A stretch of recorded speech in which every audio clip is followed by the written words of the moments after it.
Hey everybody, welcome back to the channel. This is the Service Church coming at you with another video, and this time we're skipping ahead just a little bit. We were in Psalm 36 is where we left off last time, and here we're going to skip Psalm 37, going to do a more in-depth video on Psalm 37 here in the next week or so stay tuned for that. But we're going to jump into Psalms 38 and 39 today, because there's some really good, really interesting stuff in this. So first off, we are the Service Church. The Bible says that serving others is the quickest path to transformation and healing. 45 years ago, God gave a man we know principles from the Bible that transformed tens of thousands of lives. And these simple, practical principles and tools have set people free from guilt, fear, anxiety, and depression. And we are dedicated to sharing these principles and tools throughout the world. Now, before we begin, don't forget to subscribe for more videos and click the like button. When you click the like button, it helps the YouTube algorithm so that more people can see videos like this and learn more about these principles that are in the Bible. All right, so we're going to start first in Psalm 38. And you can see right away, we see from David that he has this plea to God. He's in a little bit of trouble. You even see in kind of the caption here, it says prayer. It says prayer of suffering and penitent. All right, so we have this plea from David, and he says, "O Lord, rebuke me not in your wrath, and chasten me not in your burning anger." So he's saying, God, please don't do this. I know that I've messed up. I know that I've screwed up. Please don't rebuke me. Don't chasten me. Now, what does rebuke mean? What is chasten? Those are some key questions for you. What does rebuke mean? What is chasten? If you think you know what those mean, then go ahead and write your answers in the comment section. Verse 2, for your arrows have sunk deep into me, and your hand has pressed down on me. Right? So he's feeling something from God. He is feeling some kind of punishment, if you will, from God. Verse 3, there is no soundness in my flesh because of your indignation. This is interesting. He says, no soundness in my... What does that mean? I have no soundness in my flesh. Soundness meaning strength or fortitude. In other words, I feel weak. I feel like jelly. Why? Because of your indignation. What does he mean by your indignation? If you think you know what that means, go ahead and pause the video and then put your suggestions in the comments. But it's a key question. What is indignation here? And then this is key. There is no health in my bones because of my sin. Now that's interesting. Because in verse 3, he first says, there is no soundness in my flesh because of what? Because of your indignation. Your indignation, God. Not because of me, but because of you. But then in the second part of verse 3, he says, there is no health in my bones because of my sin. You're going to see multiple times here where he recognizes that he's screwed up. He recognizes that the punishment, the feeling that he's going through right now, and his weakness, in his state of mind, physically, mentally, emotionally. Well, it's because of his own sin. And he is recognizing that he is reaping the results of what he's planted and what he's done. So verse 4, for my iniquities are gone over my head as a heavy burden, they weigh too much for me. My wounds grow foul and fester because of my folly. So there's 3 times when he says, because of my sin, because of my folly. And I just want you to number them here. So number 1 is the second part of verse 1 or verse 3. There is no health in my bones because of my sin. So go ahead and put a number 1 and circle my sin. For my iniquities are gone over my head. You can consider that in the numberings too, but verse 5, my wounds grow foul and fester because of my folly. So circle my and then put a number 2, and we'll keep going. I am bent over and greatly bowed down. I go mourning all day long. What does he mean by bent over? Well, it's like whenever somebody's doubled over.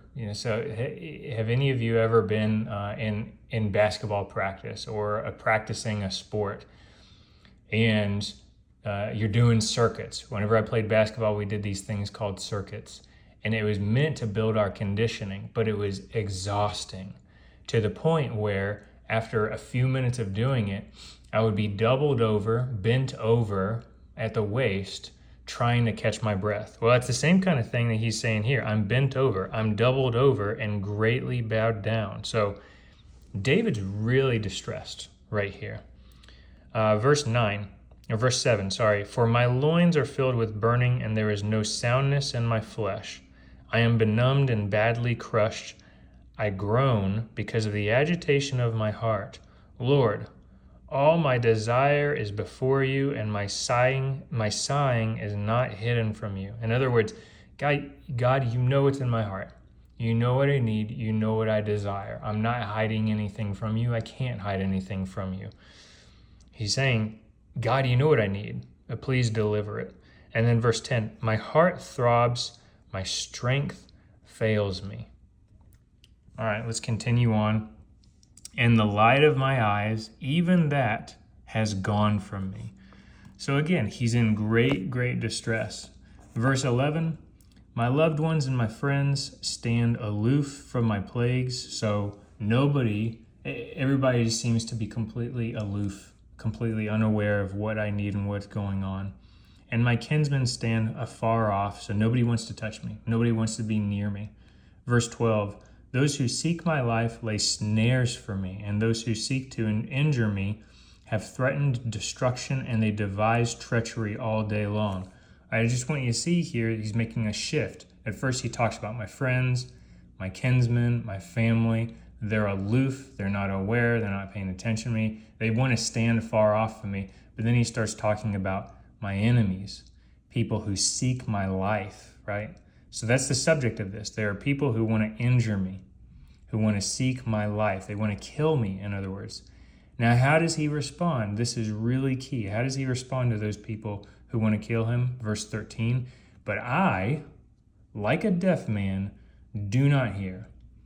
And I am like a mute man who does not open his mouth. So how does he respond to the people who want to kill him, to the naysayers, to his enemies? How does he respond? With silence. That's absolutely key. Don't give your enemies ammunition. They are not for you. So whenever you see somebody who is an enemy of yours, whether it's in the office and office politics, or wherever it is, stay silent. Do not give them ammunition. So that's a response to what I call the idiots. Keep your mouth shut, your eyes closed, and hope in God. Now verse 14, yes, I am like a man who does not hear, and in whose mouth are no arguments. For I hope in you, O Lord. You will answer, O Lord. For I said, may they not rejoice over me, who, when my foot slips, would magnify themselves against me. So there are these people, and we all have them in our lives, but there are these people who are looking for every trip up, every slip up, and they're looking for the opportunity to bring you down. Verse 17, for I am not ready to fall, and my sorrow is continually before me. Verse 18, for I confess my iniquity. That's a key word. What does confess mean? What does it mean to confess? If you think you know why that's important here, then put your answer in the comments. And I am full of anxiety. Why? Why does it say? Because of my sin. All right, so let's pause there for a second. So first off, that's number 3. That's the third time he said, because of my sin, my iniquity. Here's the principle, and this is a key life principle. He says, I am full of anxiety because of my sin. A person who is living in sin is going to be full of anxiety and worry. What is anxiety? Anxiety is worry. So if you are living in sin, if we are living in sin, it is a principle of life that we will be filled with anxiety and worry. Fear, worry, doubt, fear of being caught, fear of being found out, fear of the consequences of our actions, but it is a cause and effect. It's like gravity. It's a law of the land. There's no way around it. You can't get around it. So that's a key principle that's important for us to know, for us to see. You know what you are doing is wrong, and it creates an anxiety within you. Fear, worry, doubt. And he says, number 19, verse 19, but my enemies are vigorous and strong, and many are those who hate me wrongfully, and those who repay evil for good. They oppose me because I follow what is good. Now that's an interesting contrast here, right? He says in verse 18, he says, I'm full of anxiety because of my sin. But then he says, verse 20, and those who repay evil for good, they oppose me because I follow what is good. So how do you reconcile those? He is full of anxiety because of his sin, but his enemies oppose him because he follows what is good. It just goes to show you that human nature, as people, we are not just evil or good. We are not just sinners or non-sinners. Everybody lies on a sort of continuum. And the goal is to get less and less and less sin and selfishness, because that's all sin is selfishness, is to be less and less sinful, less and less self-full, and more selfless. That's the key. And so he pleads to God one more time. 21, do not forsake me, O Lord. O my God, do not be far from me. 22, make haste to help me, O Lord, my salvation. All right, so we're going to pause there. The next video we have, we're going to do Psalm 39. But just a little bit of a recap here. He's recognizing, you have David here, who is recognizing the fact that because of his sin, there are certain things that he is experiencing right now because of his own sin. And he also recognizes the fact that with his sin, he's now given the enemy, the people who are watching for him to make missteps, he's now given them ammunition. And so what's he do first? He says, hey, God, I know I screwed up. It's confession. It's recognition. The worst thing that we can do is to try to deny it or act like it didn't happen. But he recognizes that he screwed up and he pleads his case before God. So that's it for Psalm 38 rather. The next chapter we're going to go to is Psalm 39. We're going to do that in the next video. It's great talking with you all, and I look forward to seeing you in the next video. Don't forget to like and subscribe to this channel, and you'll see more videos like this. Thank you all.